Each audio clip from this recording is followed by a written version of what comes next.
Hi, I'm Harriet Frew and I write a podcast about the psychology of eating disorders. I've personally recovered from bulimia and have worked as a therapist for 20 years. I hope to inspire, educate and improve understanding about eating disorders through my writing and audio.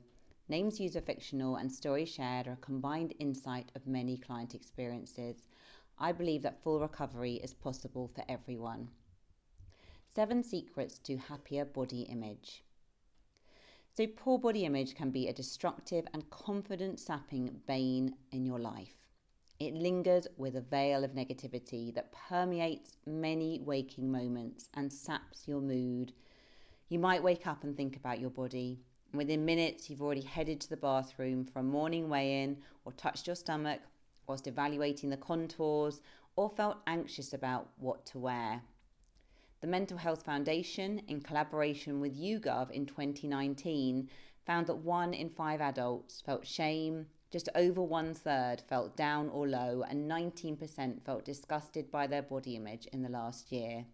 Now, this is a deeply concerning statistic, as poor body image is frequently linked to anxiety, depression, eating disorders, and low self-esteem. Poor body image is incredibly detrimental to mental health. So you might feel deeply confused about how to navigate a healthy attitude to body image. It's January and the blaring sound of chasing thinness and wellness ideals is hitting a crescendo, whilst the backlash from the anti-diet space promotes the opposite. Maybe you're genuinely wishing to reject the thin idealization, but also can't get on board 100% with body positivity, which in some instances seems ignoring of genuine body respect, health and self-care. You might also be impacted by the muscularity lean body aesthetic and have transferred your body dissatisfaction towards gains rather than thinness. So unsurprisingly, if you struggled with disordered eating or poor self-esteem, body positivity may feel a little unachievable and overwhelming. Feelings of dissatisfaction and shame may understandably be lingering, and you may see a long and daunting road ahead. The over-evaluation of body in determining your worth. So when you struggle with an eating disorder, your body focus is disproportionate and taking up much headspace. In the same way that a football fanatic might think about football 24/7, you'll be thinking about your body a great deal. This will feel normal to you though, but it's a central component to the problem of poor body image. With 60,000 thoughts plus per day running through your mind, and many being repetitive, your ingrained neural pathways will be frequently firing with body thoughts. So unconsciously, your head will be firmly deep down the rabbit hole of body preoccupation. I feel fat. My stomach looks bloated. That person has thinner legs than me. You'll be judging, looking, perceiving, noting, criticizing your body multiple times per day. The program may well be running on autopilot. So one of the ways to achieve greater peace with your body is to get your head out of the "my body is wrong" rabbit hole and see the wider picture of life. Now this sounds simple. It is not. Body image is complicated and the body keeps the score. Poor body image is far more than vanity and appearance and is often rooted deeply in your psyche. It's formed through life experiences that you had when you were younger and vulnerable. Then you absorb these detrimental triggers like an innocent sponge soaking up your environment. And this results in body feelings running like deep rivers through your mind. The critical body perceptions feel like facts. And anything that you apply focus to in life tends to expand exponentially. The reticular activating system in your brain filters out the noise and stimuli that it receives in every moment. So yours will be adept at filtering in the body image triggers and filtering out the other aspects of life.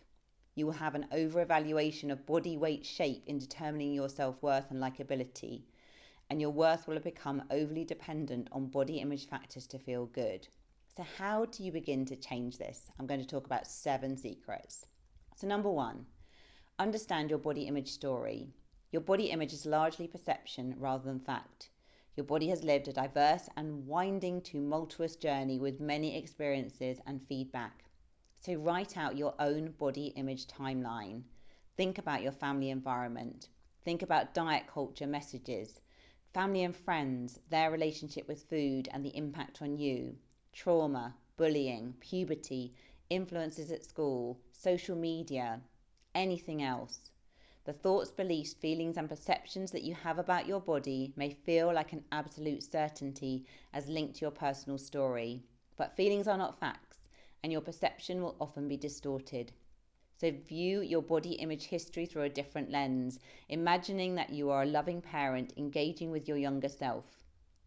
Offer yourself compassion and understanding when you consider the journey that your body has been through and the varying influences.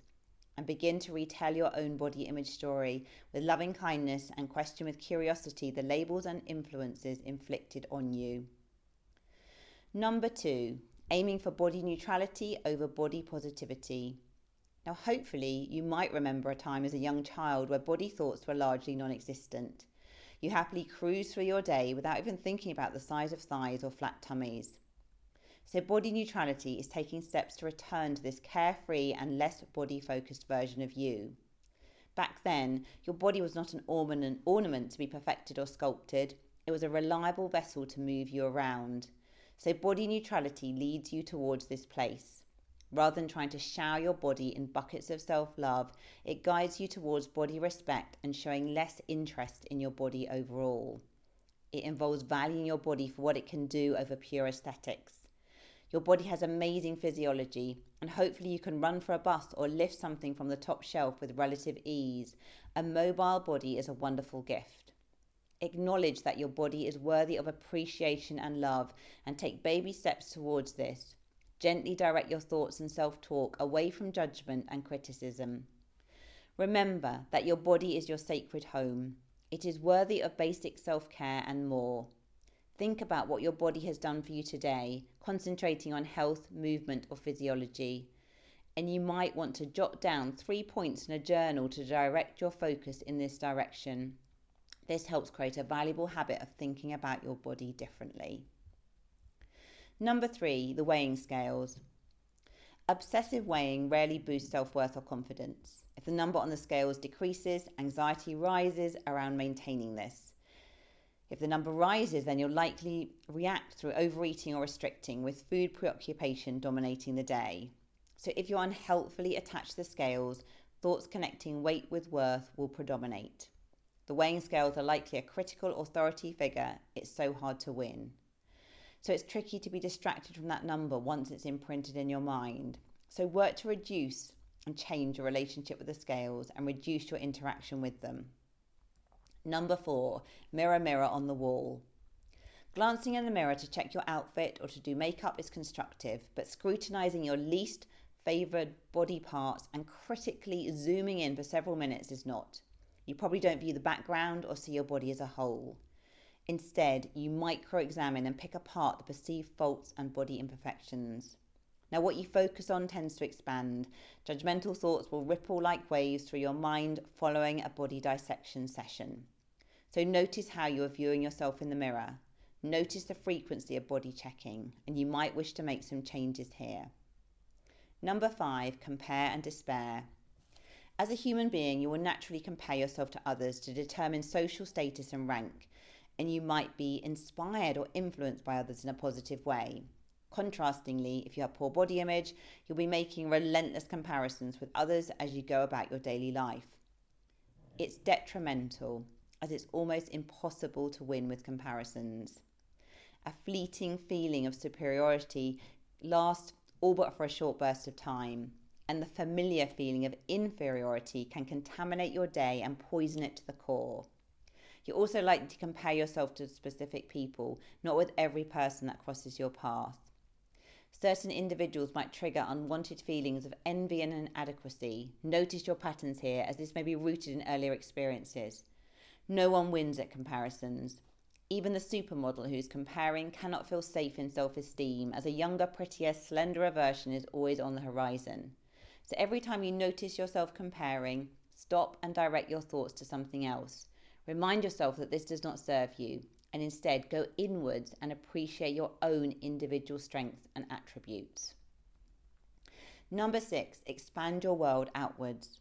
Instead of spending precious time searching diet or wellness plans with days revolving around food and exercise, expand your world outwards to include other interests.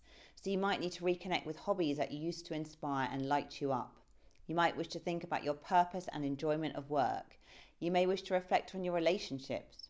Whether it be travel or cats or art or something else, there is a world waiting for you outside of a body focus. Number 7, nature. Beauty is not only found in media images, perfected aesthetics, or the material world. Nature offers a plethora of wonder and magic as you step outside in the world. The night sky can be absorbing and enchanting. A white snowdrop can be vibrant and beautiful. Try to get into nature for short periods every day and remember to look up and around you. Absorb the mini doses of exquisiteness delivered to you daily through the natural world, and gently expand your vision of beauty towards something else entirely. Working on body image can be a challenging proposition, so be kind and patient with yourself in this process. And do share with me any tips you have from your own journey in improving your body image. Thank you.